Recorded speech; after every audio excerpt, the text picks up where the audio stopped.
নবীজি বলেন ইদা হাদ্দাসা কাযাবা, যখন কথা বলে মিথ্যা কথা বলে। ওয়া ইদা ওয়াআদা আখলাফা, যখন ওয়াদা করে ওয়াদা খেলাফ করে। আমাদের দেশে ওয়াদা খেলাফকারী মানুষ বেশি।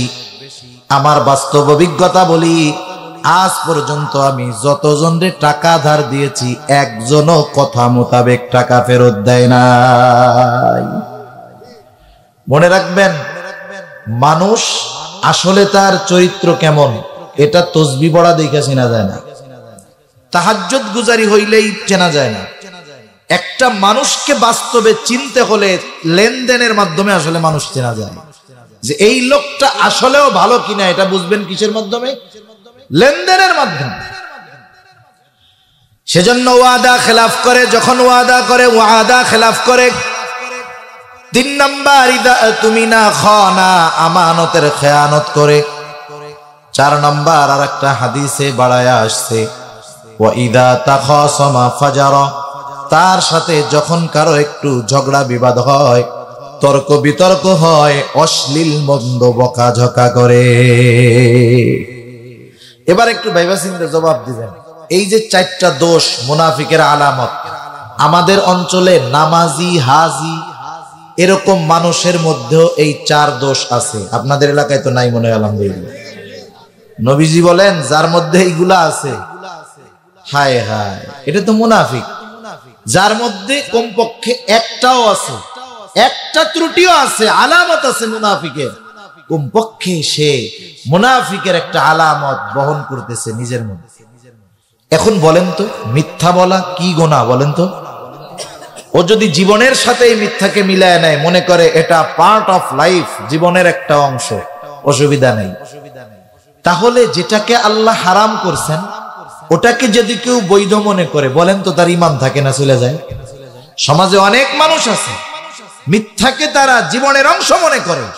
অনেক ব্যবসায়ী আছে, জিজ্ঞাসা করবেন বলবে হুজুর এত সুফিগিরি দেখেন, মিথ্যা ছাড়া ব্যবসা চলেই না। ও মনে করে তার ব্যবসা চালানোর জন্য মিথ্যা বৈধ, নাউজুবিল্লাহ বলেন। এখন যে হারামকে নিজের জন্য বা বৈধ মনে করলো, বলেন তো তার ঈমান থাকে না যায়? মুনাফিকের আলামত গুলো হলো ঈমান বিধ্বংসী আলামত। এগুলো যদি আমার আপনার চরিত্রের সাথে মিশে যায়, ঈমানকে ধ্বংস করে দিতে পারে।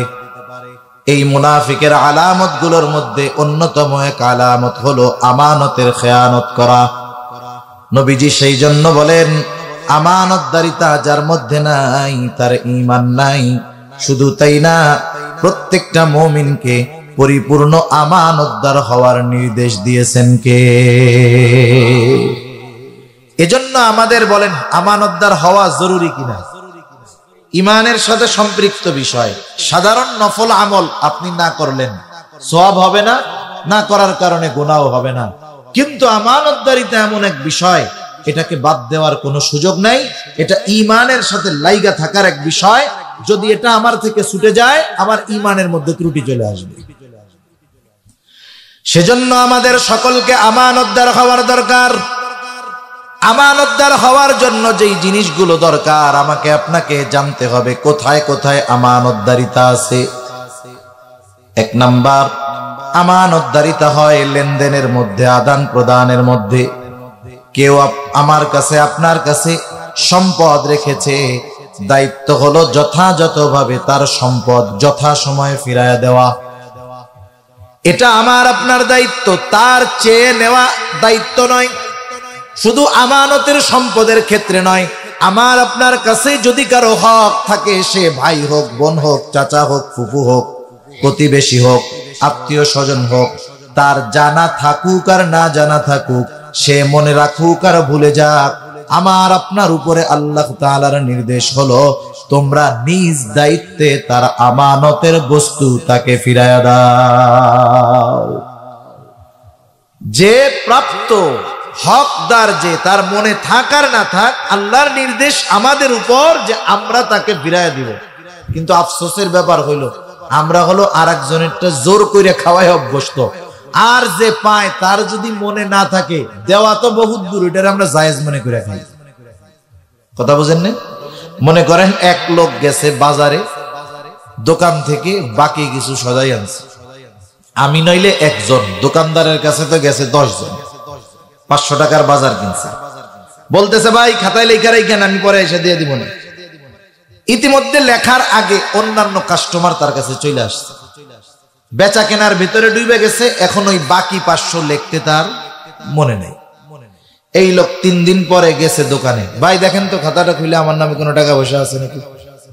এখন দোকানদার তো লেখেই নাই, খাতাটা তো উল্টায় দেখে, না ভাই আপনার নামে কোনো বাকি টাকি নাই। দোকানদার নাইলে ভুলে গেছে, কিন্তু যার কাছে পাবে সে তো আর ভুলে নেই।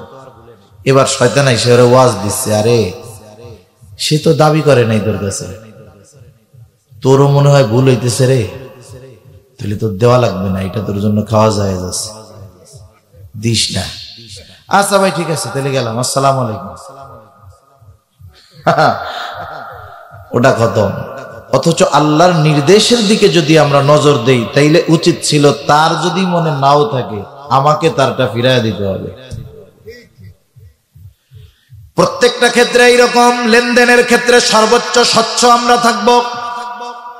অনেক সময় দেখেন অনেক মানুষ আছে জানে যে আমি আল কুপাইয়া আর একজনের জমির মধ্যে 3 হাত ঢুকে গেছি, এরকম সুবিসাপ তো আপনাদের দেশে নাই। আইল কোপানো সুবিসাপ আছে, এমন ভাবে কোপ মারে আস্তে আস্তে সব ভাঙা নিজের মধ্যে চলে আসে। এক হাজী সাহেবের গল্প শুনছি, হাজী সাহেব একজনের আইল কোবানোর জন্য কৃষক নিছে, আর এখন আইল কোবাই দিছে কুদালটারে তেসরা দিয়া, এরকম দূর কি শিখছিস, আইল কোবানো শিখো নাই, কোদাল দিয়ে ভিতরে কোপ মারে মাটি নিচের থেকে নিয়ে আসে। এখন উপরে রাস্তা আছে, নিচে মাটি নাই, ঠিক আছে না? এখন মানুষ যখন ওই জায়গাতে হাঁটবে, এমনিই তো ভাঙ্গা মাটি ওর জমির মধ্যে পড়বে, সুন্দর মতো জমির মালিক হয়ে গেল, বরকত হয়ে যাবে। এইরকম জেনে শুনে নিজে অনেক সম্পদ আমরা ভোগ করি। আবার অনেক সময় দেখবেন প্রতিবেশীর জমি আমার মধ্যে আছে, আমি জানি 20, 30, 40 বছর ধরে খাইতেছি, ছাড়তে আর মন চায় না। মনে রাখবেন এই সম্পদ গুলাও কিন্তু কিয়ামতের দিন কঠিন আকার ধারণ করবে। নবীজি বলেন, কেউ যদি কারো 1 বিঘত সম্পদ অন্যায় ভাবে দখল করে, কিয়ামতের দিন 7 তবক জমিন তার গলার সাথে পেঁচায়া দেওয়া হবে। আরে একটু দুনিয়ায় একটু কম খাইলাম, আখেরাতে বাইসা গেলাম। দুনিয়া একটু কম খাইলাম, কিন্তু আখেরাতে তো বাঁচলাম। আবার দেখবেন কতজন এমন আছে অন্যায় ভাবে বোনদেরকে সম্পদ বঞ্চিত করে, আছে না এরকম? বাপ মারা যাওয়ার পরে বোনেরও যেমন বাবার সম্পদে হক আছে, ভাইয়েরও তেমন আছে। বাবা মারা গেছে, 2 বোন বিবাহ দিয়ে গেছে, ভাই একা সব খায়। 6 মাসে বছরে 1 বার 2 বার ভাগ্না ভাগ্নিরা আসে, খুশি, সুন্দর মতো কাঁঠাল দুধ আম খাওয়ায়া বাড়িতে পাঠায়া দেয়। 15 বছর খাইছে আরামে। 15 বছর পর 2 বোন এসে যখন ভাইয়ের থেকে নিজেদের হকটা ফেরত চায়, কোন ভাই দেখা যাবে না খুশি মনে বোনের সম্পদটা তাকে ফিরায়া দেয়, কেউ দেয় না। কি বলে? বলে সম্পদ তো নিবা না, সম্পর্কটা শেষ করে গেলা। আগে আসলে যাইতে চাইলে যাইতে দিত না, আর এখন ঘরে ঢোকার আগে জিজ্ঞাসা করে যাবা কোন সময়, সব তো নিয়েই গেছে, যাবা কোন সময়। এই যে আমাদের সম্পদ অন্যেরটা খাওয়ার যে নেশা, সেটা আমানতের সম্পদ হোক আর এমনি সম্পদ হোক, এটা বাদ দেওয়ার দরকার। নাইলে কিয়ামতের দিন এই সম্পদগুলো আমার উপকারে আসবে না, এগুলো আমার জাহান্নামে যাওয়ার কারণ হবে। এজন্য আমার আপনার কাছে কারো সম্পদ যদি থাকে, সেটা আমানতের হোক অথবা অন্য কারো হক হোক, এটা আমরা দিয়ে দিব। নবীজিও ভয় পাইতেন যে আমি দুনিয়া থেকে যাওয়ার সময় যেন কারো বিন্দু পরিমাণ হক আমার আপনার উপরে না থাকে। এই বিষয়টা খেয়াল রাখবো ইনশাআল্লাহ। রাখা যাবে না? আল্লাহ তাআলা বরকত দিবে।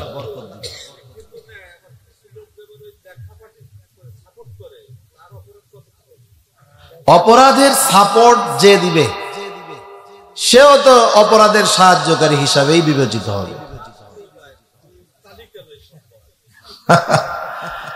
এটা তো হক নষ্ট করা। আল্লাহ তাআলা বুঝবার তৌফিক দান করুক। আমাদের আসলে দুনিয়ার মোহাব্বত, দুনিয়ার নেশা। আমরাও কত মুরব্বী দেখছি, ওই 30, 40, 50 বছর আগে মামলা হয়েছে, জমি 8 শতক, মামলা চালাইতে চালাইতে 50 শতকের টাকা চলে গেছে। আছে না এরকম? আরে কোর্ট গুলাই তো এই মামলাই বেশি, আর এই মামলা হলো মামলায় জারিয়া, এর সহজে রায় হয় না, এটার খালি তারিখই পাল্টানো হয়। আমরাও বুঝি না যে কি বলদের বলদ, আমরা নিজেরা পয়সা একটু আপোষ করে নিলে হয়ে যায়, হয়তো একজন একটু বেশি নিল, নইলে একজন একটু কম নিল। 15, 20, 30 শতক নিয়ে কিন্তু গ্যাঞ্জাম লাগে না। দেখা যাবে গ্যাঞ্জাম লাগছে কি নিয়ে, ও কয় যে আমার হয়তো আধ হাত ঢুকছে ওই জায়গায়, ও কয় না আমার একটু ঠিক আছে, দে মামলা কোর্টে। দেখা যাবে 5,000 টাকার সম্পদের জন্য 5 লাখ টাকা শেষ। এরকম ঘটে কি ঘটে না? আরে দুনিয়ায় আপনি একটু কম খান, আপনি একটু ছাড় ওরে দেন, কিন্তু দেখা যাবে এই ছাড় দেওয়ার কারণে আল্লাহ তাআলা কিয়ামতে আমারে আপনারে ছাড় দিয়ে দিবে ইনশাআল্লাহ। এই বিষয়গুলো খেয়াল রাখবো। দেখেন, দুনিয়াতে সবচাইতে কাছের এবং উপকারী মানুষ হইল প্রতিবেশী। আল্লাহ রাসূল সাল্লাল্লাহু আলাইহি ওয়াসাল্লাম প্রতিবেশীর হকের ব্যাপারে বলতেছেন, জিব্রাইল আমাকে এসে প্রতিবেশীর হকের ব্যাপারে এতটা গুরুত্ব দিচ্ছিল যে আমি এক সময় মনে করছি প্রতিবেশীরে ওয়ারিশ বানায় দেওয়া হবে। অথচ আমাদের গ্রাম অঞ্চলে বেশিরভাগ জায়গায় সবচাইতে বড় দুশ্মন হইল প্রতিবেশী। একটার সাথে একটা বনে না, একজন আর একজনের চেহারা দেখতে পারে না, অথচ অনেকে গর্ব করে বলে আমার সিনেমার কেডা, আমার ভাই এতগুলো অফিসার, আমার আত্মীয় স্বজন বড় বড় চাকরি করে, ঢাকা শহরে থাকে। বলেন তো, আপনার ঘরে যদি আগুন লেগে যায়, আল্লাহ না করুক, এখন আপনার এই বিপদে আপনার সবচেয়ে কাছে কি? প্রতিবেশী। ওরা যদি চিন্তা করে এখন তোর ওই বড় অফিসার ভাই এসে আগুন নিবাক, আমরা খেলা দেখি। এজন্য আমরা প্রতিবেশীদের সাথে সুসম্পর্ক রাখবো। আমার একটু পাওয়ার আছে, আমার রাস্তাটা একটু বড় করার জন্য, একটু সুন্দর করার জন্য আমি আর একজনেরটা খাবো না। আর একজনের জমি নাই চলার জন্য আমি তার রাস্তাটা বন্ধ করে দিব না। খবরদার, নবীজি এই ব্যাপারে খুব সতর্ক করেছেন, কারো চলার রাস্তা আমরা বন্ধ করব না। যদি এটা করি, আল্লাহ না করুন, আল্লাহ আমার জান্নাতের রাস্তাটাকে বন্ধ করে দিবে। অনেক মানুষ এরকম আছে, সে কি করে, প্রতিবেশীর চলার জায়গা নাই, রাস্তা নাই, চলতে দেয় না। এমন ভালো মানুষ তো আপনাদের দিকে নাই মনে হয়। একটু চিন্তা করেন, ও তাহলে রোগীর ওষুধ অনুযায়ী, রোগ অনুযায়ী কাজ হচ্ছে, তাই না? আহা, একটু চিন্তা করে দেখেন কি হবে আল্লাহ যদি আমার জান্নাতের রাস্তা বন্ধ করে দেয়। একটা ভালো প্রতিবেশীর কত দাম জানেন? আমি তো যা বলতে চাইছিলাম ওয়াজ চলে যাচ্ছে আর একদিকে। একটা ভালো প্রতিবেশীর কেমন দাম, ঘটনা আমার মনে আসলো তাই বলি। একজন উত্তম প্রতিবেশী হলো সৌভাগ্যের প্রতীক। আর ধনীরা বিপদে পড়লে জীবনেও ধনীরা দৌড়ায় আসে না, আগে গরিবরা আসে, মনে রাখবেন। আর আমরা গরিবদের উপরে জুলুম করি বেশি, ওদের জমি, ওদের সম্পদ আমরা অন্যায়ভাবে দখল দেই বেশি। ঢাকা শহরে একদিন একটা ভিডিও দেখতেছি, একজন দেখাইতেছে আর কি, একটা গাড়িতে ইঞ্জিনে আগুন লেগে গেছে, এটা মনে হয় গত বছর। গাড়ির ইঞ্জিনে আগুন লাগছে, রোডে হাজার হাজার গাড়ি চলতেছে, একটা গাড়িওয়ালাও দাঁড়ায় না। ওই লোকটা গাড়ি দাঁড়া করাইছে, পাশের থেকে ওই ভিক্ষুক মিক্ষুক ছোটখাটো ওই যে বস্তির পোলাপান, ওরা কোন জায়গার থেকে পানি পুনি আইনা ওইটা মাইরা গাড়ির ইঞ্জিন নিয়ে। এখন বলেন তো, এই যে দৃশ্যটা আমরা যে মোবাইলে দেখতে পারলাম, তার মানে কোন আল্লাহর বান্দা ভিডিও করছিল, তাই না? সে কিন্তু ভিডিও করছে ঠিক, কিন্তু বিপদে পড়া লোকের সাহায্যে আগায় আসে নাই। আগায় আসতো ওই রাস্তার ছেলেটা, আগায় আসতে গরিব মানুষটা। এজন্য খেয়াল করে দেখবেন, যখন আমি আপনি বিপদে পড়ি, অসুস্থ হই, তখন আমার ওই গরিব প্রতিবেশী, অসহায় দরিদ্র লোকটাই আমার সাহায্যে, আপনার সাহায্যে আগে আগায় আসে। এজন্য কোটিপতি প্রতিবেশী সৌভাগ্যের প্রতীক না, উত্তম প্রতিবেশী হলো সৌভাগ্যের প্রতীক। এক হিন্দু লোক জমি বিক্রয় করবে, আব্দুল্লাহ ইবনে মুবারক রাহমাতুল্লাহি আলাইহির সময়ের ঘটনা। এক অমুসলিম জমি বিক্রয় করবে, জমি বিক্রি করার প্রচার প্রচারণা বিজ্ঞাপন দিছে।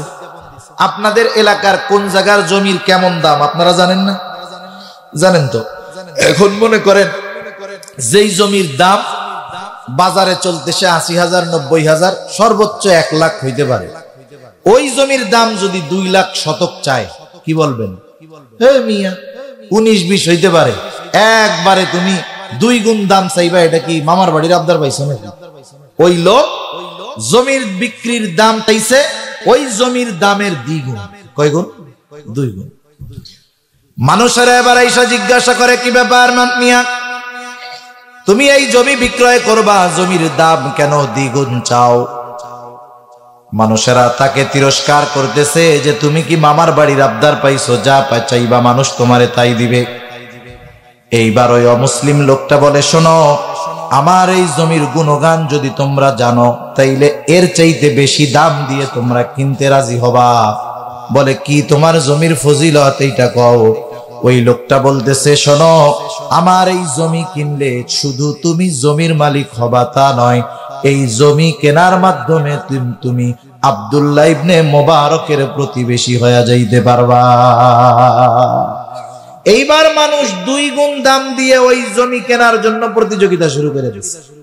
সেজন্য আমরা উত্তম প্রতিবেশী হব। আরেকজনকে একটু ছাড় দিয়ে হলেও, আমি একটু কম খেয়ে হলেও এই দুনিয়ার হায়াতটা যদি পার করে দিতে পারি, অন্যকে যে সুযোগ দিলাম, একটু ছাড় দিলাম, এর বিনিময় আল্লাহ আমাকে পরকালে দিবেন না, এটা হতেই পারে না। এজন্য বোনরা যখন সম্পদের জন্য আসে, আমরা পারলে একটু বাড়ায়া দিয়ে দিব, অসুবিধা কোথায়? আল্লাহ তাআলা বরকত দিবে ইনশাআল্লাহ। তা যে কথার থেকে এত কথা আসলো, যে ১ নম্বরে আমানতদারিতা হয় লেনদেনের মধ্যে, আদান প্রদানের মধ্যে। আমরা লেনদেনের ক্ষেত্রে স্বচ্ছ থাকবো সব সময়। আমার আপনার কাছে যদি কেউ আমানত রাখে, হুবহু ওই আমানতের বস্তুটাকেই আমরা সংরক্ষণ করি। ২ নম্বর কথার মধ্যে হয় আমানত। শুধু লেনদেনের ক্ষেত্রে আমানত নয়, বরং কথাও কিন্তু আমানত হয়। রাসূলুল্লাহ সাল্লাল্লাহু আলাইহি ওয়াসাল্লাম বলেন, ইযা হাদ্দাসার রাজুলু সুম্মা ইলতাফাতা ফাহিয়া আমানাতুন। যখন কারো কাছে কোনো কথা বলা হয় আর এদিকে সেদিকে তাকানো হয়, ফাহিয়া আমানাতুন, ওই কথাটাও আমানত হয়ে যায়। মনে করেন একজন আইসা আমার আপনার কাছে একটা কথা বলতেছে আর ডানে বামে তাকাইতেছে, এর দ্বারা কি বুঝবো? লোকটা ডানে বামে তাকিয়ে আমার কাছে কথাটা বলার দ্বারা এটাই বুঝবো যে ও চায় না আমি ছাড়া এই কথা আর কেউ শুনতে পাক। কিন্তু আমাদের অভ্যাস হইল ফুলের ব্যতিক্রম। কেউ যদি আমার আপনার কাছে কোনো কথা বলার পরে বলে, যদি চাচা আপনার কাছে বললাম, আপনি আর কারো কাছে বইলেন না। অসুবিধা হইল, যতক্ষণ আমি ওই কথা আর একজনের কাছে না বলি, ততক্ষণ আমার পেটের কথা আর হজম হয় না। ওই লোক আমার কাছ থেকে সরার আগে আর একজনকে ডাক দিয়া বলি, শোনো, ও আমার কাছে কি কথা বলছে জানো? বলে, না জানি না। বলে, আমারে খুব বিশ্বাস করে, কারো কাছে বলতে মানা করছে, আমি শুধু তোমার কাছে কইলাম, তুমি আর কাউরে কইও না। এখন ও মনে করে মনে হয় একজনরে বলা জায়েজ আছে। ও আর একজনরে বলে, হুজুর আমার কাছে এই কথাটা বলছে, শুধু তোমাকে বললাম, তুমি আর কাউরে বইল না। যে যার কাছে বলে শুধু বলে তোমার কাছে বললাম, আর কারো কাছে বইল না। এইভাবে বলতে বলতে সকালের কথা দুপুর হইতে হইতে ১০০ জনের কাছে পৌঁছায় গেছে। বলেন তো, আমি তো বলছিলাম একজনের কাছে, কথা পৌঁছায় গেল ১০০ জনের কাছে। বুঝে থাকলে একটু বলেন তো, খেয়ানত কি একটা আছে নাকি ১০০টা হয়ে গেছে? রাসূলুল্লাহ সাল্লাল্লাহু আলাইহি ওয়াসাল্লাম জানায় দেন, হাদিসের মধ্যে আসছে, যখন কারো দ্বারা কোনো ভালো কাজের সূচনা হয়, ওই ভালো কাজ যতজন করে দুনিয়ায় যতদিন চলে, ওই ভালো কাজের সওয়াব প্রথম যে শুরু করেছে, দুনিয়ায় না থাকলেও কিয়ামত পর্যন্ত যদি তার সূচনা করা ওই ভালো কাজ দুনিয়ায় চলে, ওই ভালো কাজের সওয়াব সে পাইতে থাকবে। আবার কারো দ্বারা যখন কোনো মন্দ কাজের সূচনা হয়, নবীজি বলেন কিয়ামত পর্যন্ত দুনিয়ার জমিনে ওই মন্দ কাজ যতজন করবে, সকলের ওই মন্দ কাজের গুনাহ প্রথম যে ওই গুনাহ সূচনা করেছে তার আমল নামায় যোগ হতে থাকবে। নবীজি আর এক হাদিসে আর একটু বাড়ায়া বলেন যে দুনিয়ায় যত অবৈধ হত্যাকাণ্ড হয়, কারণবিহীন হত্যা, বিনা কারণে হত্যা, কারণটা আবার শরঈ কারণ হতে হবে। এটা ছাড়া দুনিয়ায় যত অবৈধ হত্যাকাণ্ড হয় কিয়ামত পর্যন্ত যতগুলা হবে সবগুলোর গুনাহ প্রথম হত্যাকারী আদম আলাইহিস সালামের হত্যাকারী সন্তানের আমলনামায় যোগ হতে থাকবে। তাহলে আমার কারো কাছে বলা মানা ছিল, আমি যখন একজনের কাছে বললাম, আমার কারণে কথাটা 100 জনের কাছে পৌঁছাইছে। গুনাহ আমি করছি একটা, খেয়ানত করছি একজনের কাছে বলে, কিন্তু আমার গুনাহ হবে যত জনের কাছে ওই কথাটা পৌঁছাইছে ততটা খেয়ানতের গুনাহ আমার আপনার হবে। সেজন্য কথাও আমানত, আবার বুঝতে হবে কোন কথা আমানত আর কোন কথা আমানত না। এই কথা শুইনা আপনি বাড়িতে রওনা দিছেন, একজন আপনারে একা পাইয়া ডানে বামে তাকায় বলতেছে, চাচা আজকে কিন্তু ওই বাড়িতে আমি চুরি করব। এখন আপনি চিন্তা করতেছেন, একটু আগে হুজুর কি ওয়াজ শুনাইলো, ডানে বামে তাকায় যেই কথা বলবে সেটা আমানত।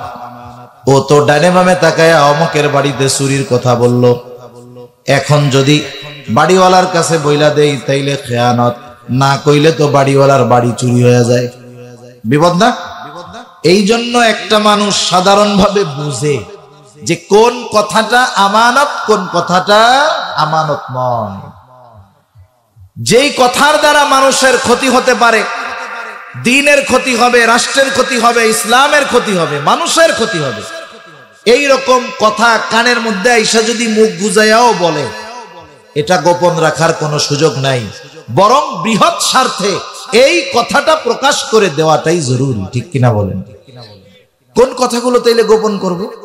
কিছু বিষয় আছে যেই বিষয়টা গোপন করলে মানুষের ক্ষতি হবে না, দ্বীনের ক্ষতি হবে না, দেশের ক্ষতি হবে না, কিন্তু বইলা দিলে ওই লোকের ক্ষতি হবে, সম্মানের ক্ষতি হতে পারে, ইজ্জতের ক্ষতি হতে পারে। এই ধরনের কথা আমাদের জন্য গোপন রাখাই গুরুত্বপূর্ণ। অনেক মানুষের অনেক গোপন খবর আমরা জানি। মনে করেন এক লোক ভালো হয়ে গেছে, এখন দিনদার, মুত্তাকি, পরহেজগার, মানুষ তারে ভালো জানে, কিন্তু আপনার কাছে তার এমন কিছু অতীতের গুনার কথা জানা আছে, আপনি সুযোগ পাইয়া মানুষের কাছে তার ওই কথাগুলো বইলা দিলেন। এখন বলেন তো, একটা মানুষ খারাপ থাকতেই পারে অতীতে, আল্লাহর কাছে মাফ চাইছে, আল্লাহ তারে মাফ করে দিতে পারে, এখন সে ভালো মানুষ, মানুষ তাকে সম্মান করে, শ্রদ্ধা করে তার এই বিষয়গুলোর কারণে। যখন আপনি ওই মানুষগুলোর কাছে তার অতীতের ওই বিষয়গুলো বলে দিবেন, বলেন তো মানুষের তার প্রতি সম্মান শ্রদ্ধা কমবে না বাড়বে? বলেন তো ওই লোকটা মানুষের সামনে লজ্জিত হবে কি হবে না? অনেক সময় অনেকে আমার আপনার কাছে অনেকের ব্যক্তিগত পারিবারিক বিষয়ের কথাগুলো বলে, পরিবারের অনেক সমস্যার কথাগুলো বলে, আমরা যখন তার সাথে সম্পর্ক কথাগুলো গোপন রেখে দেই, আবার যখন তার সাথে একটু সম্পর্ক খারাপ হয়ে যায় তখন মানুষের সামনে তার ওই কথাগুলো বলে দেই, তাকে অপমানিত করি। মনে রাখতে হবে ওই লোকের ওই কথাগুলো, বিষয়গুলো আমার আপনার কাছে আমানত। আমি যদি তাকে অপমান করার জন্য, লজ্জা দেওয়ার জন্য কথাগুলো মানুষের কাছে বলে দেই, নবীজি জানায় দেন যে একজন মুসলিমের দোষ ত্রুটি গোপন করবে, আল্লাহ তাআলা দুনিয়া এবং আখিরাতে তার দোষ ত্রুটি গোপন করবে। আর এক হাদিসে নবীজি বলেন, কেউ যদি কাউকে অপমান করার জন্য কারো দোষ ত্রুটি বর্ণনা করে, ওই ব্যক্তি যদি ঘরের মধ্যেও বসে থাকে, ওই অবস্থায় থাকা অবস্থায়ও আল্লাহ তাআলা ওই ব্যক্তিকে অপমান করে ছাড়বে। সেজন্য মানুষের কথাগুলো আমার আপনার কাছে আমানত, বললে খেয়ানতের গুনাহ হবে। 3 নাম্বার দায়িত্ব আমানত। সব ধরনের ছোট বড় দায়িত্ব আমানত। আমরা মনে করি রাষ্ট্রের পরিচালক যারা, এরাই মনে হয় শুধু আমানতদার হওয়ার দরকার। না না, আমাদের আফসোস হইল আমরা ওমরের মতো শাসক চাই, ওমরের মতো খলিফা চাই, কিন্তু আমরা আবু হুরায়রার মতো প্রজা হতে রাজি নাই। আমরা যদি আমাদের চরিত্র শোধন করি, আমাদের চরিত্র যদি ঠিক করি, তাহলে আল্লাহ তাআলা আমাদের জন্য চরিত্রবান শাসকের ব্যবস্থা করে দিবে। আমাদের চরিত্র যেমন, আমাদের শাসকদের চরিত্র তার চাইতে আরো কঠিন হবে, এটাই স্বাভাবিক বিষয়। সব ধরনের দায়িত্ব আমানত। এমন এক জামানা এখন মানুষ দায়িত্ব কিনে নেয়। দায়িত্ব কেনে জানেন না আপনারা? আচ্ছা, দুনিয়াতে অনেকে চাকরি বাকরি করে না, মনে করেন ডিফেন্স বা অন্যান্য চাকরি যারা আছে, এরা কি দেশ সেবায় নিয়োজিত। এটা একটা দায়িত্ব। এখন এই দায়িত্ব পালন করার জন্য টাকা পয়সা মনে হয় আলহামদুলিল্লাহ লাগে না। এই তো 12 লক্ষ 15 লক্ষ টাকা দিয়ে দায়িত্ব কিনে, বলেন তো যেই লোকটা টাকা দিয়ে দায়িত্ব কিনতে হয় সে দায়িত্ব যথাযথভাবে পালন করবে না। সে ওই দায়িত্ব তো টাকা দিয়ে কিনে নিয়েছে, এখান থেকে 10 গুণ সে উসুল করবে, এটাই স্বাভাবিক বিষয়। সেজন্য দুনিয়াতে দায়িত্ব হলো এমন এক জিনিস, এটা আমানত। এখনকার জামানায় মানুষ দায়িত্ব কিনতে চায়। আমি তো মোটামুটি আপনাদের গোপালগঞ্জেরই সন্তান। ইউনিয়ন পরিষদ নির্বাচন মনে হয় 17 জন না 18 জন দাঁড়াইছে ক্যান্ডিডেট। সবাই লেখে এই মার্কায় ভোট দিয়ে আপনাদের সেবা করার সুযোগ করে দেন। এইবার একজন শুনলাম এক জায়গায় 3 কোটি টাকা খরচ করছে চেয়ারম্যান নমিনেশন পাওয়ার আগে। ওই লোক নিচে কি লেখছে যে আমাকে একটু সুযোগ করে দেন আপনাদের সেবা করার। এখন বলেন তো, যেই লোক মার্কা কিনতে 3 কোটি টাকা ব্যয় করতে পারে, ওর কি মার্কা নিয়ে জয়ী হইয়ে কি মানুষের সেবা করা লাগবে নাকি? ও তো 3 কোটি টাকা দিয়েই সেবা করতে পারবে। তার মানে দায়িত্বের নেশা হলো এমন এক নেশা, মদের নেশা কাটানো যায় কিন্তু পদের নেশা দূর করা বড় কঠিন। মানুষের পদ পদবী চেয়ারের নেশা এমন এক নেশা যে মাদকাসক্ত, তাকে আপনি পরিবর্তন করতে পারবেন, কিন্তু যাকে চেয়ারের নেশা পদের নেশা পেয়ে বসতে, এর এই নেশা দূর করা খুব কঠিন। এজন্য মানুষ দায়িত্ব নিতে চায় এখন। আগে এক সাহাবীর ব্যাপারে বর্ণনা আছে যে ওনার অনুপস্থিতিতে মজলিসের মধ্যে আলোচনা হয়েছে যে ওই দায়িত্বটা অমুকরে দিলে ভালো হয়। এখনো সিদ্ধান্ত হয় নাই, শুধু কি হয়েছে? আলোচনা হয়েছে। তা আলোচনার মধ্যে যারা ছিল ওর একজন আইসা ওই সাহাবীরে বলছে যে আজকে তো ওই মজলিসেই আলোচনা হইলো, তোমাকে ওই দায়িত্ব দেওয়ার ব্যাপারে একটা আলোচনা হইতেছে। দায়িত্ব কিন্তু দেয় নাই। আমরা তো দায়িত্ব পাওয়ার কথা শুনলে খুশি হইতাম। ওই সাহাবী চিন্তা করতেছে, হায় রে, আলোচনা যেহেতু উঠছে, যদি দায়িত্ব দিয়া দেয় তাহলে কি করব? ও এই চিন্তায় রাতের বেলায় গাঠি গুঠি নিয়ে এলাকা ছেড়ে চলে গেছে। জোর করে দায়িত্ব দিতে পারে নাই। আমার আপনার কলিজার টুকরা ইমাম আজম আবু হানিফা রাহমাতুল্লাহি আলাইহি, খলিফা মনসুর ইমাম আবু হানিফাকে বলতেছে আপনি প্রধান বিচারকের দায়িত্ব নেন, প্রধান বিচারপতির দায়িত্ব নেন। হযরত আবু হানিফা রাহমাতুল্লাহি আলাইহি সকলের সামনে খলিফার এই প্রস্তাবকে ফিরায়া দিলেন। খলিফা রাগান্বিত হয়ে ইমাম আবু হানিফার গায়ে চাবুক দিয়ে একটা আঘাত করল। খলিফা মনসুর রাজপ্রাসাদে ফিরে যাবার পর খলিফা মনসুরের চাচা বলতেছে, ও মনসুর, কাজটা তুমি ভালো করো নাই। ইমাম আবু হানিফার গায়ে আঘাত করেছো, কাজ ভালো করো নাই, তার কাছে তুমি ক্ষমা চাও। খলিফা রাগান্বিত অবস্থায় চাবুক দিয়া বাড়ি মারছে, এখন তো রাগ নাই। মানুষ যখন রাগান্বিত অবস্থায় থাকে সে এমন কিছু কাজ করে বসে, যখন রাগহীন অবস্থায় থাকে সে কখনোই ওই বিষয়টা কল্পনাও করে না। আপনাদের এলাকায় কি এরকম ঘটনা ঘটছে কোন সময় যে 2 পোলা বা 2 মেয়ে 3 মেয়ে 1 মেয়ে, মানে সন্তানের বাপ, সন্তান বড় হয়ে গেছে কিন্তু রাগের ঠেলায় বউরে তালাক দিয়েছে? এরকম ঘটনা 2-1টা ঘটে আপনাদের দেশে, ঘটে না? ঘটে। বলেন তো, মানুষ কি তালাক কি বড় কোনো বিষয় নিয়ে দেয় নাকি? দেয় না। তালাক দেয় একেবারে ছোট্ট বিষয় থেকে সূত্রপাত হয়, একেবারে ছোট বিষয় থেকে শুরু হয়। কিছুই ছিল না বিষয়টা, ওই বিষয়টাকে শয়তান বড় বানায় ফেলে। কথার কথা, মনে করেন কৃষক গরমের মধ্যে জমিন থেকে কাজ করে আসছে, কৃষি কাজ যে করে কি কষ্ট সে বুঝে, কাঠ ফাটা রোদে কাজ করে বাড়ি আসছে, ঘরে স্ত্রী খাবার রান্না করছে, মজার মজার খাবার, এখন তরকারিতে লবণ হয় নাই। বলেন তো, মশলা টসলা যা দেয় দিক, যদি লবণ না দেয় খাওয়া যায় নাকি? আরে লবণ দিয়া যাও ভাত দিঘার চাল দিয়ে রান্না করলে এটা তো খুব মজা লাগে, কিন্তু লবণ ছাড়া খাওয়া যায়? এখন লবণ দেয় নাই তরকারিতে, পাশে কিন্তু লবণের বাটি আছে। এখন উনি তরকারি ভাতের সাথে মাখায় দেখে লবণ হয় নাই। বলেন তো এই সমস্যা দূর করার যেই জিনিস সেটা পাশে আছে না নাই? আছে। লবণ এক চিমটি নিয়ে মাখাইলেই তো হয়ে গেল। কিন্তু এই যে শয়তান এসে হাজির, কানে কানে দেখছস কত কষ্ট করে তুই এই কাজ বাজ করে আসলি, আর তোর রাইন দেখা হইলো আইলে। আমাদের এলাকায় তো এটাই বলে নাকি, লবণ টবণ দেই নেই আইলে। আসলে তোরে কোনো মূল্যায়ন করে না রে। এই যে শয়তানে কিন্তু ডোজ দিচ্ছে। এবার ওই লোক নিজে নিজে ফুলে রাগের চোটে বলে, কি রান্না বান্না করো তুমি? হ্যাঁ, এগুলো কি রান্তেছো? এগুলো কি মুখে দেওয়া যায় নাকি? লবণ টবণ কিচ্ছু হয় নাই। মহিলা 3 পোলার মা, একটা এখনো দুধের শিশু, আর একটা 2 বছর বয়স। এই পোলাপান পালা যে কি অবস্থা খারাপ হয়, আগের আমলের মতো না। আগের আমার দাদির হলো 8 পোলা 7 জন ছিল, এনাকেও আগের গুলার আরো বেশি ছিল, বছরে বছরে হইতো আর কি। এরপরেও দেখেন ওনাদের কোনো টেনশন ছিল না, কিন্তু এখন একটা 10টা সমান জ্বালায়। মহিলাদের কি কষ্ট। ওই শয়তান যখন এই কথা কইছে, শয়তান মহিলাকে, দেখছস একটু তোরে ভালোবাসে না, কার পোলাপান মানুষ করতেছিস, এত কষ্ট করে পোলাপান পেটে রান্না করছিস, সেটাই তো বেশি। লবণ হয় নাই, পাশে লবণ ছিল, নিলেই তো হয়ে যাইতো।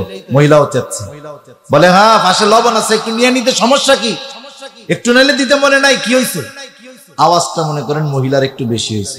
শয়তান আবার এসে বেটার কাছে দেখছস তোর বউ গলার আওয়াজ তো মাইকেল চাইতে বেশি। এবার কি কয়, মুখে মুখে তর্ক করে, কত বড় ফাজিল বেয়াদব। এইবার স্বামী স্ত্রীর ঝগড়া যখন লাগে, আরে আমরাও ছোটবেলা গ্রামে কাটাইছি, দেখছি তো, স্বামী স্ত্রীর ঝগড়া যখন লাগে আশেপাশের সবাই চলে আসে। আগে তো শুধু দেখতো, এখন হলো লাইভ দেয়, যে দেখেন পরিবারের ঝগড়া দেখেন। এখন চতুর্দিক দিয়ে কিন্তু মানুষজন ঘিরে গেছে। বল খেলা দেখছেন না আপনারা? বল খেলা, 2 দল যখন ফুটবল খেলে, বলেন তো সবার নজর কোন জায়গা থাকে? বলের দিক থেকে। বল এই যে যায়, ওই যে যায়, এই যে যায়, এই যে যায়, এই যে যায়।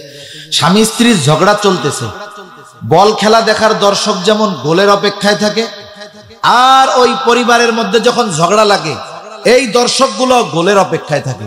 যখন মনে করেন প্লেয়াররা একটা জোরে মেরে দিছে, গোল কি আর ধরতে পারে নাই, সবাই একসাথে কি কইয়া ওঠে কিন্তু গোল। এমন লাফ মারে, বিশ্বকাপ ফুটবলের সময় দেখেন নাই, যেই মুরব্বী হাঁটতে চলতে পারে না, যখন গোল হইছে 1 লাফে 3 হাত উপরে উঠে গেছে খুশির ঠেলায়। এখন স্বামী স্ত্রীর ঝগড়া চলতেছে, চারিদিক দিয়ে সবাই দেখতেছে, এরাও গোলের অপেক্ষায়। ওরা কখন লাফায় উঠে? যখন ওই মুরব্বী রাগের ঠেলায় বউরে কয়, তোর 14 কুষ্টি ধরে দিয়ে দিলাম, যা। এবার পাশের থেকে সবাই কয়, আরে কি করলেন আপনি, কি করলেন আপনি?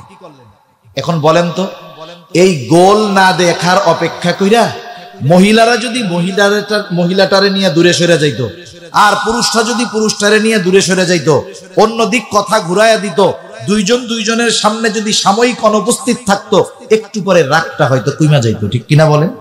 কিন্তু আমরা কোন মানুষ জানেন? আমরা হলো ওই তালাক দেওয়ার দৃশ্য দেখার অপেক্ষায় থাকি চুপ কইরা। যখন দিয়া দিছে, এখন কয়, আরে ভাই কি করলেন, এই পোলাপান পালবে কেডা? আপনার এই গেদা গেদা 2টা আছে, অন্য রেখে যে বিয়া শাদী কইরা আনেন, তো পিটায় সাইজ করে ফেলে। এবার শয়তান কিন্তু চলে গেছে, এক মিশন শেষ। এইবার হুজুরের কাছে যায়, কি হয়েছে? কই হুজুর কাজ শেষ। কি হয়েছে? বউ তালাক দিছি। দিয়ে দিছি। কয়টা দিছ? ও সময় কি ঠিক থাকে? 14 গোষ্ঠী ধরে দিছে।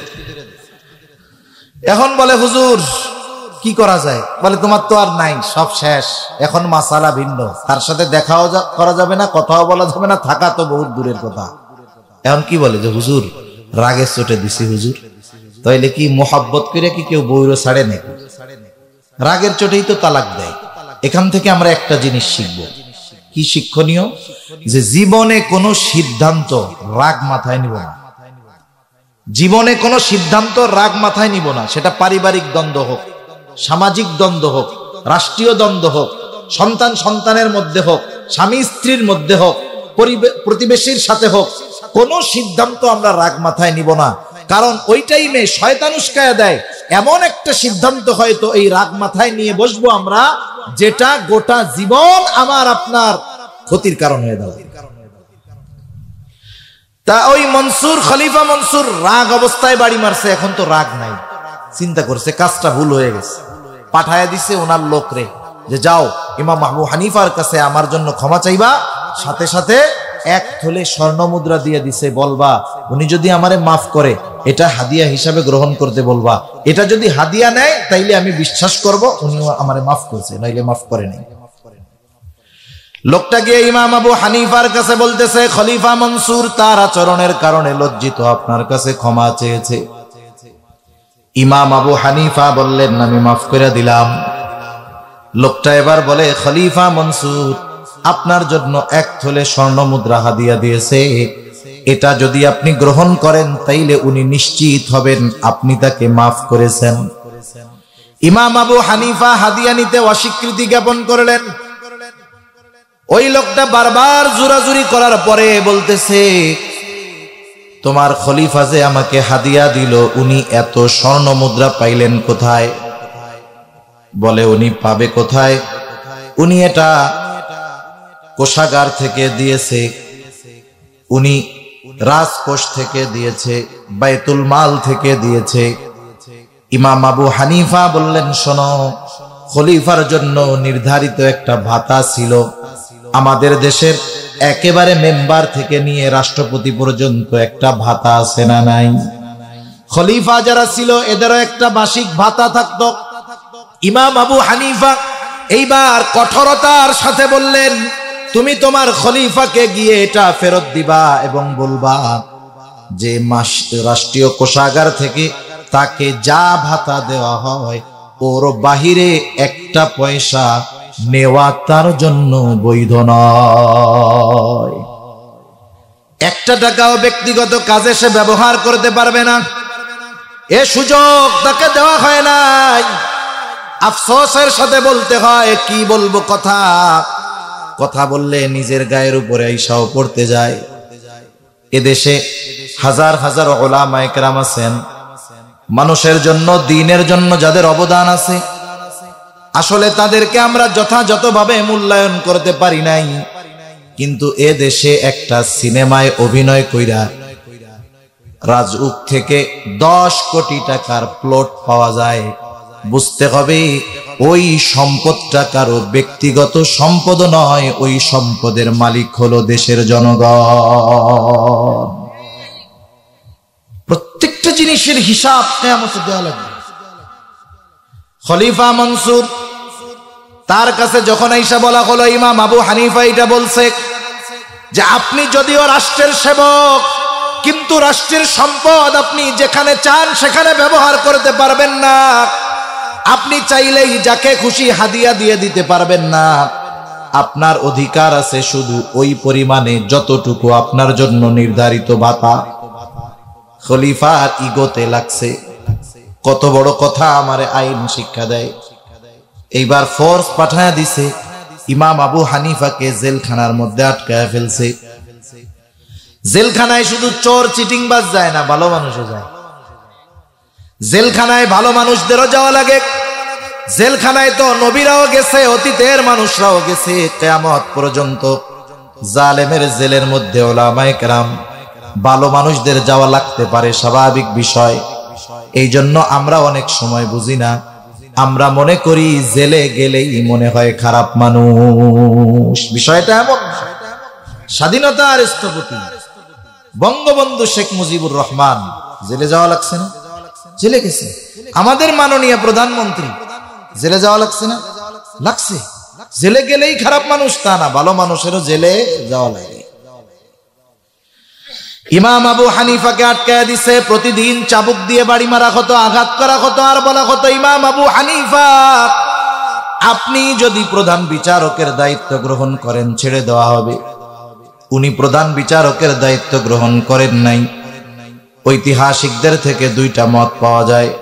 একটা হলো ওনাকে জেলখানার মধ্যে খাবারে বিষ প্রয়োগ করে হত্যা করা হলো, আর একটা হলো উনি যখন প্রচন্ড অসুস্থ হয়ে গেলেন বাড়িতে পাঠায় দেওয়া হলো, গৃহবন্দী করে ফেলা হলো। ওই অবস্থায় তিনি দুনিয়া থেকে বিদায় নিলেন। ওনার ছাত্ররা ওনারে জিজ্ঞাসা করছে, ও ইমাম আজম আবু হানিফা, আপনাকে প্রধান বিচারকের দায়িত্ব গ্রহণ করতে বলা হলো, যোগ্যতা থাকা সত্ত্বেও কেন আপনি গ্রহণ করেন নাই? আপনি তো যোগ্য ব্যক্তি ছিলেন, অযোগ্য ছিলেন না। আপনি চাবুকের আঘাত সহ্য করলেন, কিন্তু আপনি এই দায়িত্ব গ্রহণ করলেন না। কারণ কি? ইমাম আবু হানিফা বললেন, শোনো, আমি যেই দায়িত্ব নেই নাই, ওই দায়িত্বের ব্যাপারে আল্লাহ কিয়ামতের দিন আমাকে জিজ্ঞাসা করবে না। কিন্তু যদি কোনো দায়িত্ব নেই, ওই দায়িত্বের ব্যাপারে আল্লাহ জিজ্ঞাসা করবে। আমি যদি প্রধান বিচারকের দায়িত্ব নিতাম, বিচার কার্য পরিচালনা করতে গিয়ে যদি কারো হক নষ্ট হয়ে যাইত, কিয়ামতের দিন আমাকে খেয়ানতের বোঝা নিয়ে আল্লাহর সামনে দাঁড়ানো লাগতো। আবু দাউদের হাদিস, নবীজি বলেন, আমাদের মধ্যে যখন কাউকে কোনো দায়িত্ব দেওয়া হয়, কেউ যদি ওই দায়িত্বের সুচ পরিমাণ খেয়ানত করে, সুচ পরিমাণ, চিন্তা করে দেখেন, একটা সুচ কয় টাকা, কতটুকু জায়গা খাইতে পারে? নবীজি বলেন, কেউ যদি সুচ পরিমাণ খেয়ানত করে, কিয়ামতের দিন ওই লোকটা খেয়ানতের বোঝা নিয়ে আল্লাহর সামনে হাজির হবে। এজন্য দায়িত্ব যত বড়, খেয়ানতটা তত বড় হয়। পরিমাণ বড় হওয়া লাগে না, পরিমাণ একই থাক, কিন্তু দায়িত্বের কারণে খেয়ানতের পরিধি বেড়ে যায়। কেমনে বেড়ে যায়? কথার কথা ধরেন, আমি আপনি বোঝানোর জন্য বলতেছি। মনে করেন এক ওয়ার্ডে 100 জন লোকের জন্য গম আসছে। কয়শো জন? একটু জবাব দেন, কয়শো জন? 100 জন। শরিকি সম্পদের মাসালা হইল, একটা জমিন 1 শতক, এই জমিনে হকদার আছে 10 জন। কয়জন? 1 মুঠ মাটি উঠাইছেন। বলেন তো, এই 1 মুঠ মাটিতে কয়জনের হক আছে? কারণ এটা এখনো কি হয় নাই, বন্টন হয় নাই, ভাগ হয় নাই। এই জন্য শরিকি জমির বিষয়টা খুব কঠিন। আমাদের অঞ্চলে কত জায়গায় দেখি জমিতে ফসল টসল লাগাই রাখছে, ওরা নিজের মনে করে পেঁয়াজ উঠায়, রসুন উঠায়, তরকারি উঠায় গায়ে ফেলে। এগুলো খুব খারাপ কাজ। যদি এক মালিক হয় তাইলে তো একজনের হক নষ্ট করলো, 10 জন হইলে 10 জন। তা যেহেতু 100 জনের নামে গম আসছে, এখনো বন্টন হয় নাই, বলেন তো প্রতিটা গমের মধ্যে কয়জনের হক আছে? মনে করেন যারে দায়িত্ব দেওয়া হয়েছে, ও একটা গম ওইখান থেকে সরায় ফেলছে। এখন আমারে বলেন, গম সরাইছে কয়টা? যেহেতু বন্টন হয় নাই, হক নষ্ট হয়েছে কয়জনের? 100 জনের। গম কয়টা? একটা। এখন মনে করেন ইউনিয়ন পরিষদের গোডাউনে ওই ইউনিয়নের 1000 মানুষের জন্য গম আসছে। এখন মনে করেন বন্টন হওয়ার আগে ওইখান থেকে একজন একটা গম সরাইছে। গমের মালিক কয়জন বলেন তো? গম কয়টা? একজন সরাইছে, মেম্বার একটা, খেয়ানত হইছে 100 জনের সাথে। আর একজন ইউনিয়ন পরিষদের চেয়ারম্যানের ওই জায়গা থেকে সরাইছে। গম কয়টা? চেয়ারম্যান বড় না মেম্বার বড়? চেয়ারম্যানও সরাইছে একটা, কিন্তু চেয়ারম্যানের খেয়ানত হইছে 1000। মনে করেন এক দেশে 100 কোটি মানুষ আছে, রাষ্ট্রের যে রাষ্ট্রীয় কোষাগার, ওই জায়গার সম্পদের হকদার সবাই সমান, ধনী নাই গরিব নাই, সবাই সমান, সবার সমান হক।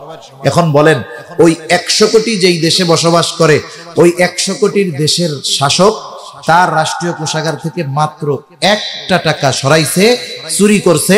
বলেন তো এই 1টা টাকা চুরি করানো বা সরানোর দ্বারা কত মানুষের হক নষ্ট করছে?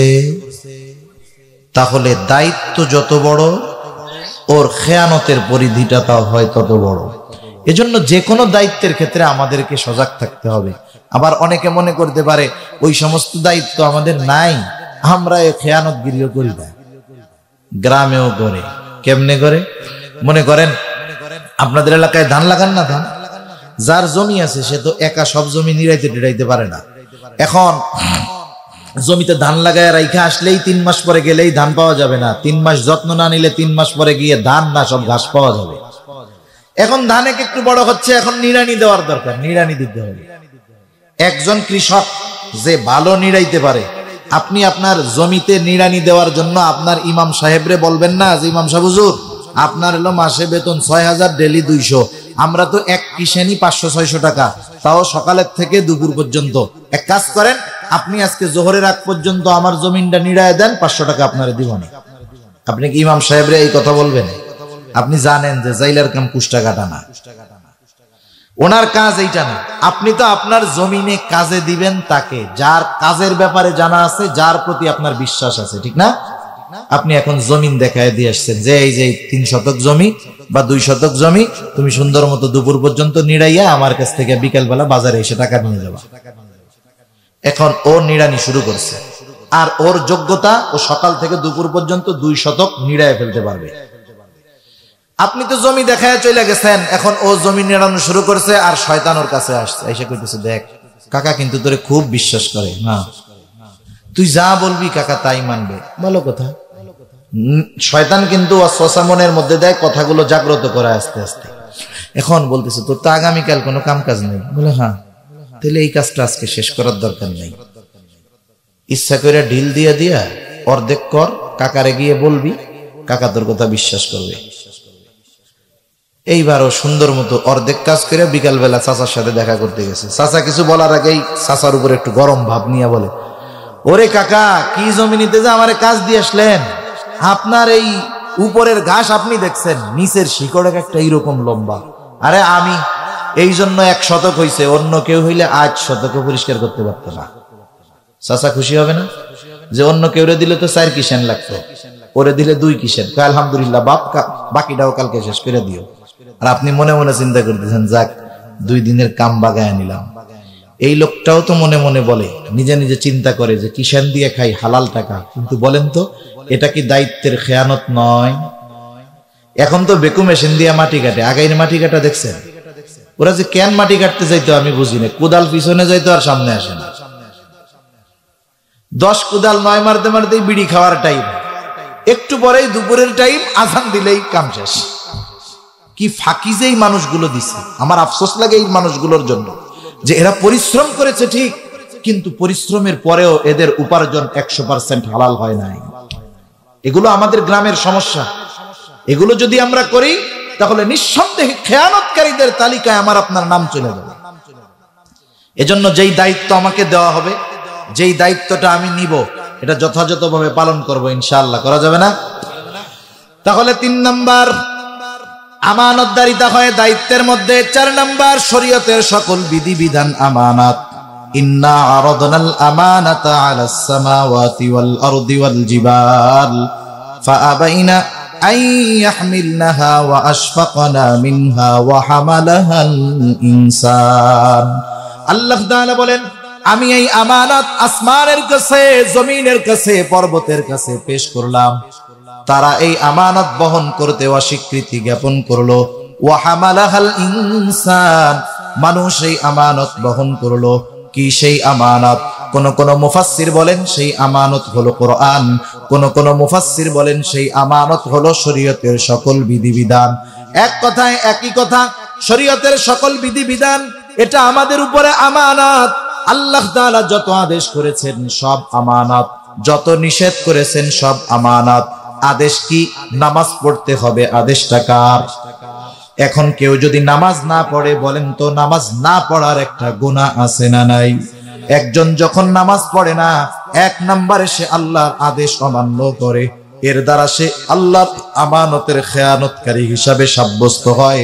2 নাম্বার, নামাজটা না পড়ার যেই গুনাহ, সেই গুনাহ তার আমলনামায় যোগ হয়ে যায়। আবার নিষেধ, হারাম খায়ও না, কাউরে বকা দিও না, মিথ্যা কথা বইলো না।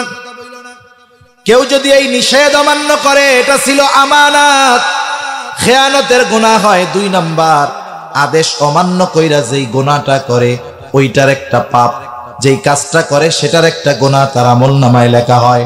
এই জন্য আল্লাহর যত আদেশ নিষেধ আছে সেগুলো আমানত।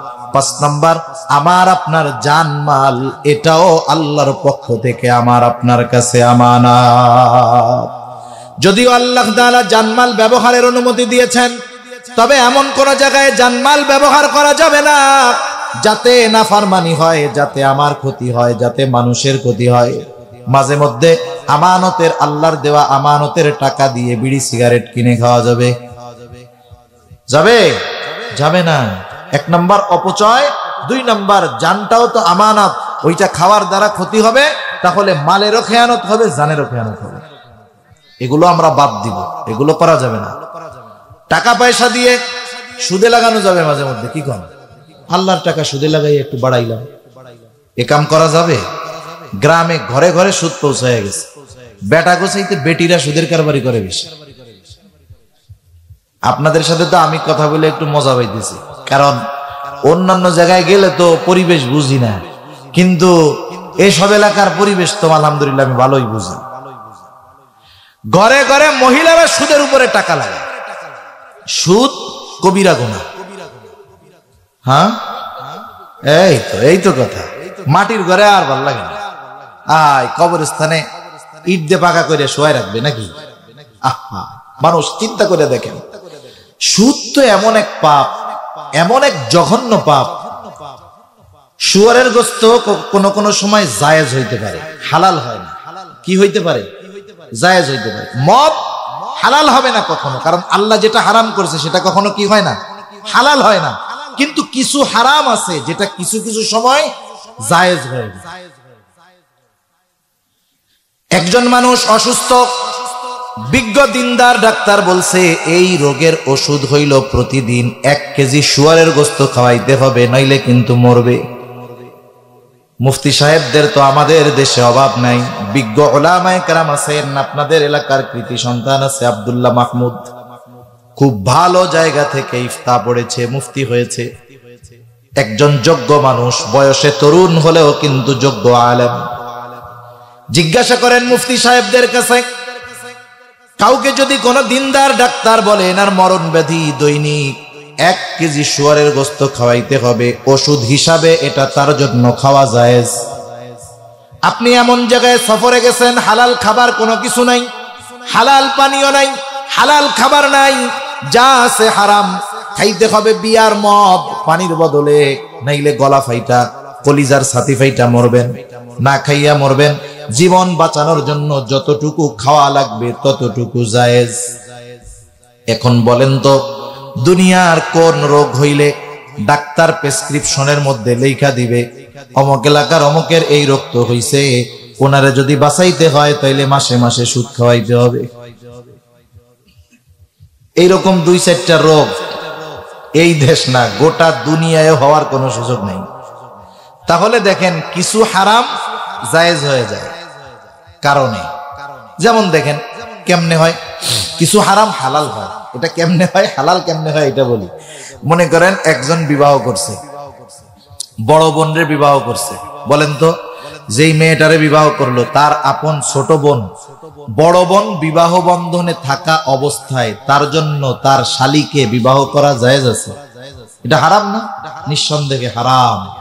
কত পরিবারে এই হারাম সম্পর্ক জড়ায়া যায়, দেখা যায় বড় বোনরে ছাইড়া দিয়া ছোট বোনরে নিয়ে বাঁচছে। এটা বেপরদার একটা ফলাফল, বেপরদার একটা ফলাফল। কত মা বাপ আছে, ওনার মেয়েটারে পাঠায়, যাও দুলাভাইরে একটু শরবত পান করায় আসো। এই সমস্ত মা বাপ হলো খাঁটি দায়ুস। এগুলো কি বলেন না, খাঁটি দায়ুস। তা দেখেন, এ কিন্তু বিবাহ বন্ধনে থাকা অবস্থায় ছোট বোন তার জন্য হারাম। এখন বড় বোন মারা গেছে, বলেন তো এখন ছোট বোনরে বিবাহ করা তার জন্য হারাম না হালাল? এটা হলো কারণে হালাল হলো। আর ওই যে হারাম খাবার, এটা হারাম, এটা হালাল হবে না তখন। কিন্তু ওই যে কিছু কারণে জায়েজ হইতে পারে। কিন্তু সুদ হইল এমন একটা হারাম, যেই হারাম হালাল তো বহুদূর, কখনো জায়েজ হওয়ার সুযোগ নেই। ঠিক কিনা কন? আমাদের সমাজে এই রোগগুলো আছে, টাকা পয়সা লাগানো অভ্যাস, এগুলো বাদ দিতে হবে। সুদের গোনা আর গু খাওয়ার গোনা কিন্তু এক না। কেউ যদি পায়খানা খায়, শুধু তার পায়খানা খাওয়ার গোনা হবে। কিন্তু কেউ যদি 1 দিরহাম সুদ খায়, তার মায়ের সাথে জেনা করার মতো গোনা হবে। নাউজুবিল্লাহ। দুইটার স্তর এক না, যদিও দুইটা হারাম, যদিও দুইটাই কবিরা গোনা, কিন্তু এর মধ্যে স্তর ভিন্ন। দেশে যারা পুলিশ, সবাই পুলিশ, ওই হাবিলদার রাস্তায় ঘুরে বেড়ানো আর আমাদের গোপালগঞ্জের হাবিবুর রহমান ডিআইজি সাহেব একই পুলিশ না? তফাৎ আছে না নাই? আছে, বুঝতে হবে এগুলো। কিয়ামতের দিন সুদখোর মাতাল অবস্থায়, টালমাটাল অবস্থায় উঠবে। কেন? ওর চেহারা দেখাই সবাই বুঝতে পারবে এটা দুনিয়ায় কি খাইতো, কোন সুদ খাইতো। চেহারা দেখে বুঝতে পারবে। কেন এটা কেন হবে এরকম? মুফাসসিরিনে কেরাম বলেন যে সুদের গুনাহ হলো এমন জঘন্য গুনাহ, যেটা খাইলে মায়ের সাথে জিনা করার মতো অপরাধ, এখন বলেন তো, দুনিয়ায় যার মস্তিষ্ক ঠিক আছে, বুদ্ধি শুদ্ধি ঠিক আছে, ও জীবনেও কি ওই কাজ করবে? যদি কেউ ওরে করতে বলে একবারে কল্লা ফলাই দিবে কুপাইয়া, অথচ ওই কাজ করবে না। কিন্তু ওই কাজের মতো অপরাধ সুদ থেকে সে ফিরে না। তার মানে সুদ যে খায় তার মস্তিষ্ক বিকৃত হয়ে গেছে। কিয়ামতের দিন ওই রকম উঠবে, আর মানুষেরা দেখা বুঝবে যে এই লোক আল্লাহর দেওয়া টাকা দিয়া দুনিয়ায় সুদে লাগাইবে। আল্লাহ তাআলা এই জঘন্য পাপ থেকে আমাদের হেফাজত করুন। আরো জোরে বলি আমিন। যেই ঘরে একবার কিস্তি ঢুকছে সেই ঘরের থেকে কিস্তি কিন্তু আর বাইর হয় না, এটা মনে রাখবেন। সে ঘর থেকে কিস্তি বের হয় না, ওর শেষ হবে হবে ভাব, আল্লাহ আর একটা গজব ওর উপরে দিয়ে দেয়। ও অসুস্থ হয়, নাইলে ওর বউ হয়, নাইলে ওর পোলাপান হয়, নাইলে ওর ভ্যান চুরি হয়, নাইলে ওর যে কোনো এক বিপদ ওর লেগেই থাকে, জীবনেও বের হয় না। সেজন্য এই গুনাহগুলো থেকে আমরা বাঁচবো ইনশাআল্লাহ। বলেন খাটে ইনশাআল্লাহ কইছেন তো? এই জানমাল আমার আপনার কাছে আমানত। অনেকে আমরা অবিচার করি, পরিবারের মধ্যে বিচার করবে, অবিচার করে, দুই ছেলের মধ্যে মীমাংসা করবে, বাপ ওই জায়গাও পার্সিয়ালিটি করে, আছে না নাই? আছে। গ্রাম্য সালিশ হয় না আপনাদের এইদিকে? আমাদের গ্রাম্য মুরব্বী চাচারা দাদারা কিছু সালিশ করে, এনারা কিন্তু খুব মজার মজার রসের কথা কয়। হায় হায়, এনারা যে কত বড় সিটিংবাজ আর কত বড় অবিচার করে এই লোকগুলো। আমি মনে করি যে দাড়ি পাইকে গেছে, চামড়া ঘুষায় গেছে, 70 বছর বয়স, এই লোকটার মধ্যে মরার ভয় নাই।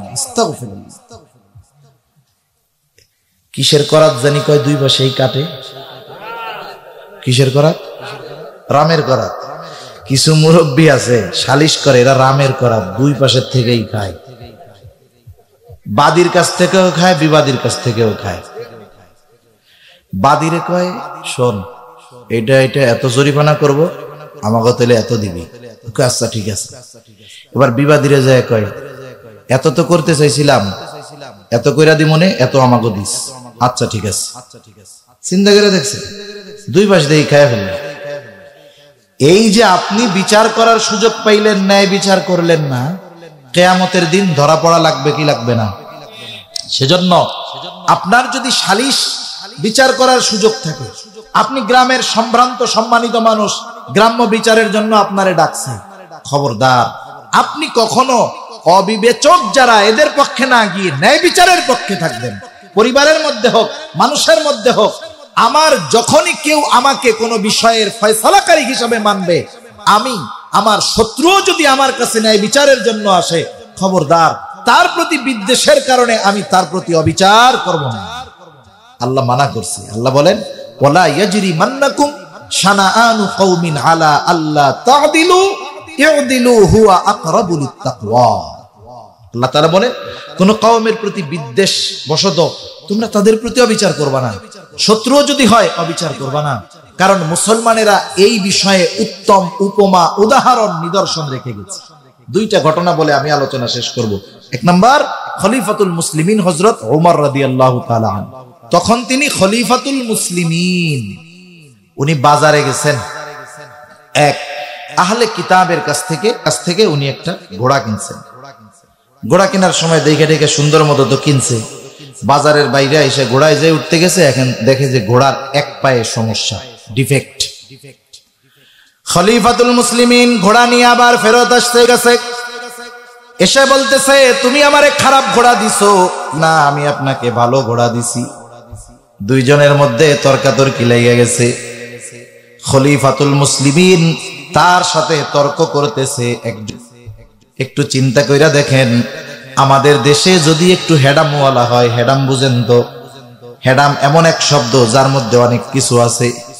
যদি একটু প্রভাবশালী হয়, পাতি নেতাও যদি হয়, তার চাইতে ছোট কেউ যদি ন্যায়ভাবে তার সাথে কোনো বিতর্ক করে, সে কিন্তু তার পাওয়ারটা প্রদর্শন করে। কত বড় সাহস, আমি অমুক ভাইয়ের লোক, আমার উপরে জোর উপরে কথা বলে না, এরকম সিনো আমার একটা কলার টান দিয়ে ছিড়াই বেলায়।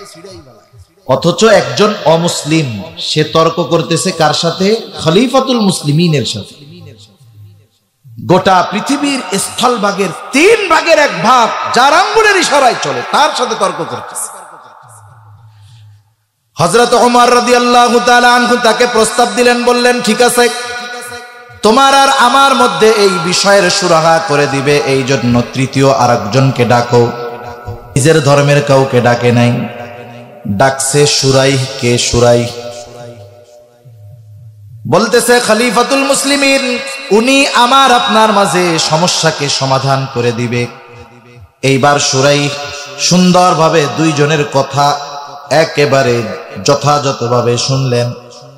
বিচারকের জন্য কিছু আদব আছে, কিছু করণীয় বিষয়গুলোর মধ্যে একটা হলো বাদী বিবাদী উভয়ের কথা সমগুরুত্ব সহকারে কথাগুলো শুনতে হবে। আমাদের যদি বাদী পাওয়ারফুল হয় তাহলে বিবাদীর কোনো কথাই বিচারক শুনে। আবার যদি বিবাদী পাওয়ারফুল হয়, বাদী যে মামলা দিছে না এর কোনো কথাই গোনায় ধরে না, বরং করে কয় তুই বাইসা আসোস আলহামদুলিল্লাহ, আলহামদুলিল্লাহ আছে না নাই। কিন্তু বিচারকের জন্য ইনসাফ হলো, করণীয় হলো বাদী বিবাদী যে হয় হোক দুজনেরই কথা সমগুরুত্ব সহকারে শুনতে হবে। উনি দুইজনের কথা শুনছে, শোনার পরে বলতেছে খলিফাতুল মুসলিমিন আপনি কি চান, আপনার চাওয়াটা কি এটা বলে আমি তার এই ঘোড়াটা ফেরত দিতে চাই। সে ফেরত নিতে চায় না, সে খারাপ ঘোড়া দিচ্ছে।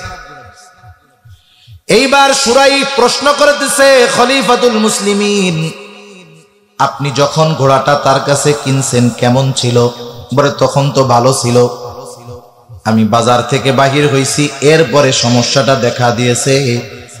এইবার শুরাইহ বলতেছে খলিফাতুল মুসলিমিন ও আপনার ঘোড়া ফেরত নিতে বাধ্য, তবে শর্ত হলো আপনি যেমনটা কিনেছেন তার কাছে তেমনটাই ফেরত দিতে হবে। বিচারের রায় গেছে কার পক্ষে? খলিফাতুল মুসলিমিন। পাওয়ার কি কম নাকি? বিচারকরা কইতে পারতেন না ওই মিয়া কি বিচার করলা? বিচারক তো তেল মারতে গিয়া কইতে পারত খলিফা আপনি ঠিক বলছেন, আপনি ঠিকই বলছেন। বাংলাদেশ না গোটা দুনিয়ায় হইলে তাই হইত। এখন কি হইল? হযরত ওমর রাদিয়াল্লাহু তাআলা একটু চুপ হয়ে গেছে। একটু পরেই তিনি পরক্ষণেই বলতেছেন হ্যাঁ এটাই ন্যায় বিচার। কি বললেন উনি? হ্যাঁ এটাই ন্যায় বিচার। আমাদের দেশের বিচারকরা যদি ন্যায় বিচার করে বলেন তো পুরস্কার না তিরস্কার? তো ভালোই তাইলে। খলিফাতুল মুসলিমিন তখন শুরাইহরে বলতেছে তুমি আজকেই চলে যাও, কুফায় চলে যাও, কুফার প্রধান বিচারকের আসন খালি। খলিফাতুল মুসলিমিন শিল সাপ্পট দিয়া পাঠায়া দিলেন যে আজকে থেকে আমি এই শুরাইহকে কুফার প্রধান বিচারক হিসেবে নিয়োগ দিয়ে দিলাম। সুবহানাল্লাহ। দুইটা বিষয় খেয়াল করে দেখেন, একটা হলো ন্যায় বিচার করার ইচ্ছা, আর একটা হলো ন্যায় বিচার মানার ইচ্ছা। আমাদের দুর্ভাগ্য এই দুইটার একটাও আমাদের মধ্যে নাই। বিচারকরাও ন্যায় বিচার করে না, আমরাও ন্যায় বিচার মানি না। তাইলে এ দুনিয়ায় সুবিচার, ইনসাফ, ন্যায় পরায়ণতা কিভাবে থাকবে? বরং ন্যায় বিচারের কথা যারা বলবে এদেরকেও অবস্থা আমরা অনেক সময় পারলে টাইট করে দিই, ঠিক কিনা বলেন? কাজী শুরাইহ ওই যে কুফার প্রধান বিচারক হইছেন আমিরে মুয়াবিয়া রাদিয়াল্লাহু তাআলা আনহুর সময় পর্যন্ত নিষ্ঠার সাথে এই দায়িত্ব উনি পালন করে গেছেন। এবার একটা হাদিস থেকে শোনায় আমি আলোচনা শেষ করে দিই। নবীজির কাছে এক মহিলার চুরির বিচার আসছে। বংশের তিনটা শাখা। কয়টা শাখা?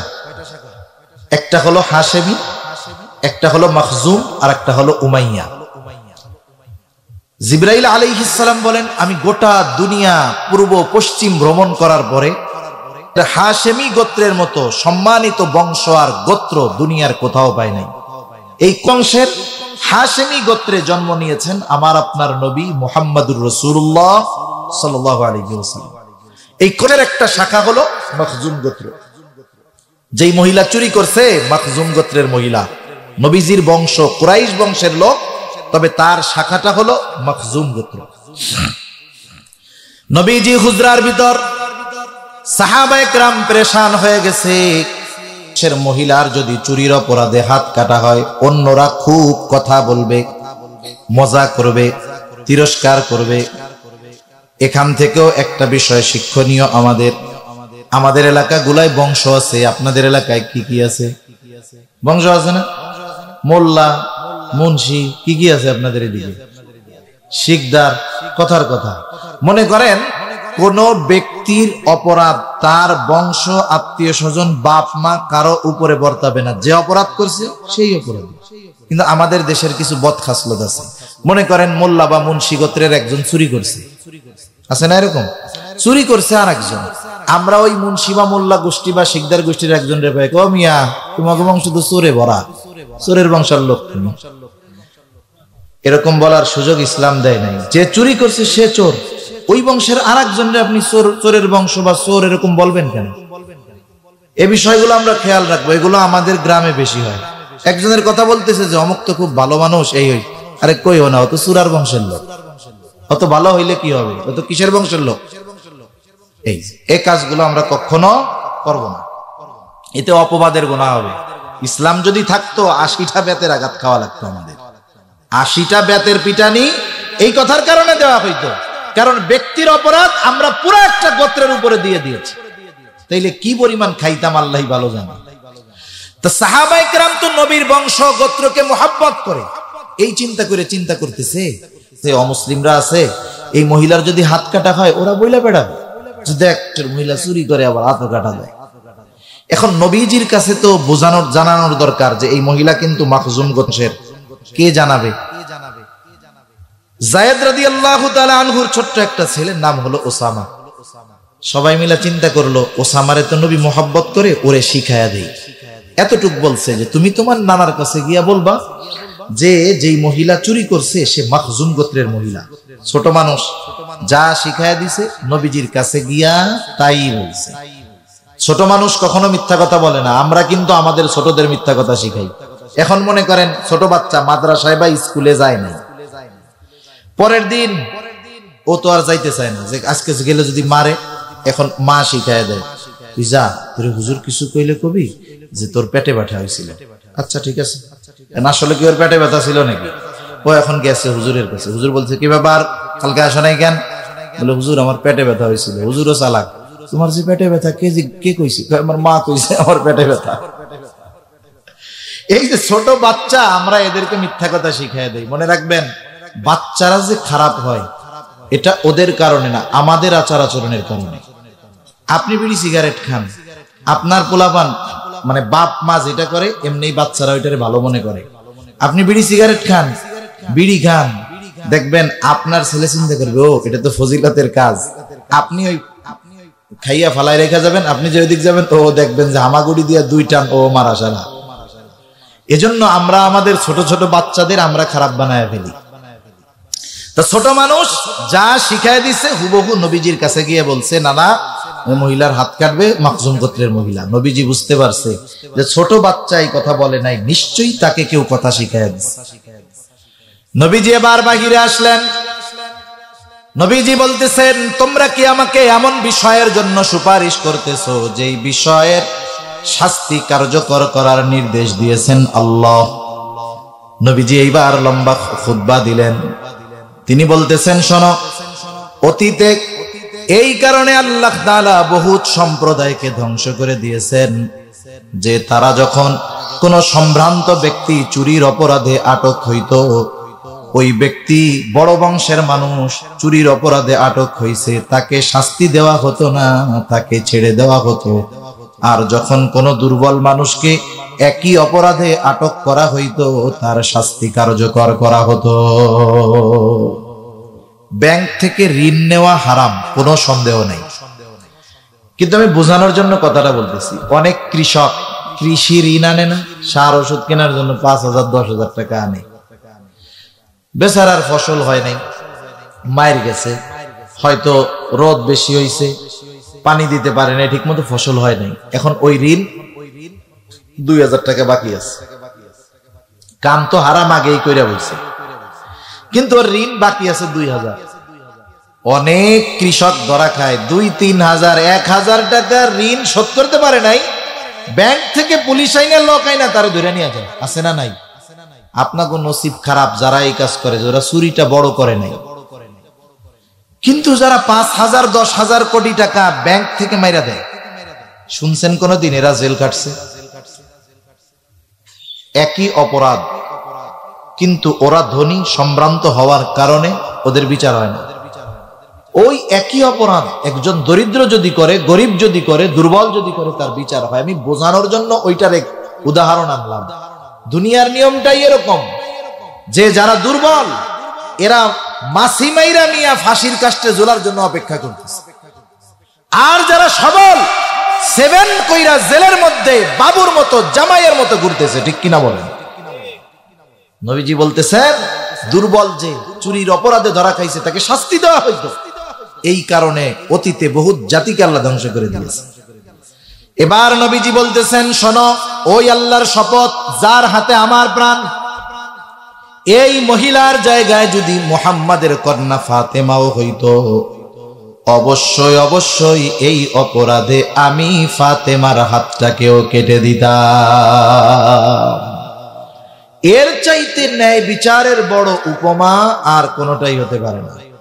এজন্য আপনাদের কাছে অনুরোধ থাকবে, যখন কোথাও কোনো বিচারের সুযোগ আসবে, কেউ ফয়সালা আমার কাছে চাবে, গ্রাম্য সালিশ হোক, দুই প্রতিবেশীর দ্বন্দ্ব হোক, আমাকে যখন বিচারক মানবে, একদিকে আমার বন্ধু আর একদিকে আমার দুশ্মন, তখন আমি বন্ধুর পক্ষ নিয়ে কাম করে দিব নাকি?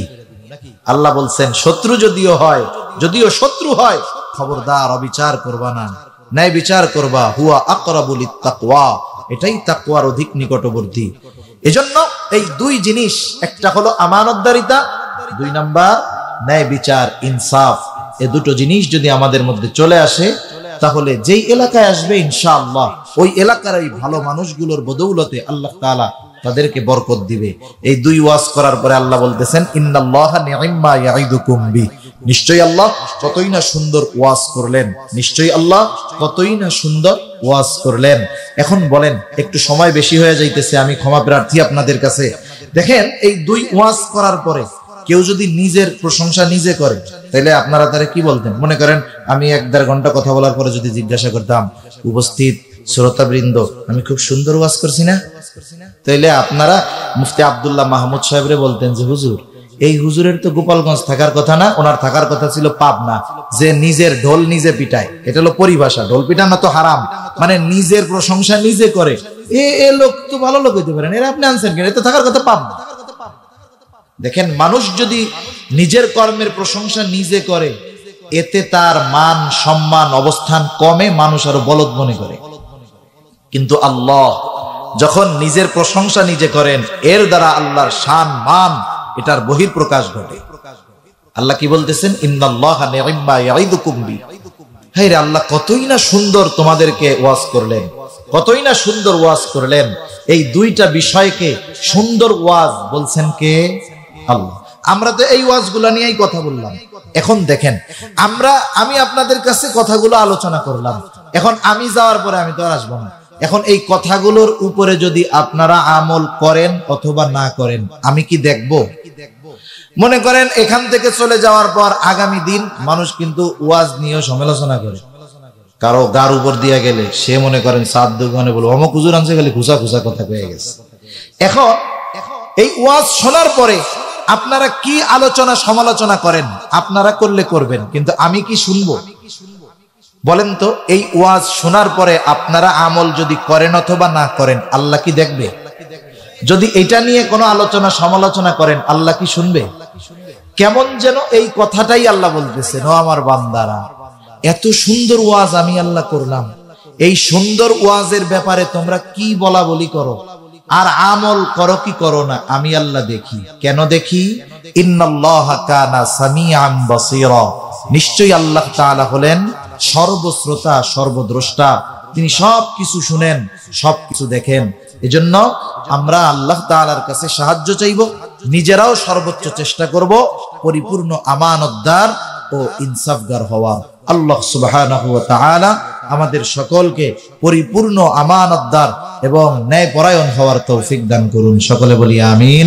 ওয়া আখিরু দাওয়ানা আনিল হামদুলিল্লাহি রাব্বিল আলামিন।